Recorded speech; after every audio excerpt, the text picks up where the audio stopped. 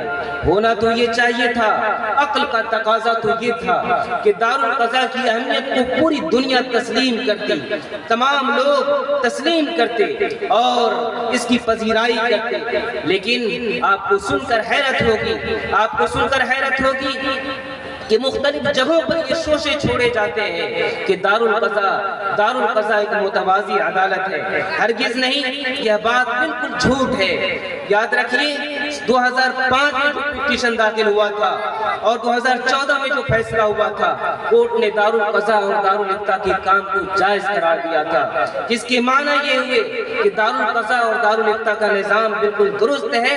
دنیا چاہے کچھ بھی کہے, سچ سچ اور جھوٹ جھوٹ ہے. ہماری ذمہ داری ہے, ہم سب کی دینی ذمہ داری ہے کہ ہم ہر حال میں اپنے معاملات کو دارالقضا میں لانے کی کوشش کریں, اپنے معاملات کو دارالقضا میں لائیں. یاد رکھیے, آپ دارالقضا میں اگر اپنے معاملات کو لاتے ہیں, تو کئی طرح کے فائدے تو ہیں ہی. یہ دنیا کی واحد جگہ ہے جہاں جیتنے والا تو جیت آئی ہے, ہارنے والا بھی اس لیے جیت جاتا ہے کہ اس نے اللہ اور اللہ کے رسول کے فیصلے کے سامنے اپنے سر کو جھکا دیا ہے. وقت نہیں ہے کہ تفصیل سے باتیں کی جائیں. انشاءاللہ بعد میں ان باتوں پر اور بھی باتیں ہوں گی, آپ ان باتوں کو تفصیل سے سنیں گے. لیکن ہم سبوں کی یہ ذمہ داری ہے کہ جو باتیں بھی کہی جائیں ان باتوں کو توجہ اور انہمام کے ساتھ سننے کی کوشش کریں. وقت کا ہر لمحہ یہ کہتا ہوا گزرا مجھ سے, ساتھ چلنا ہے تو چل, میں تو چلا جاؤں گا. والسلام علیکم ورحمۃ اللہ وبرکاتہ. بہت بہت شکریہ.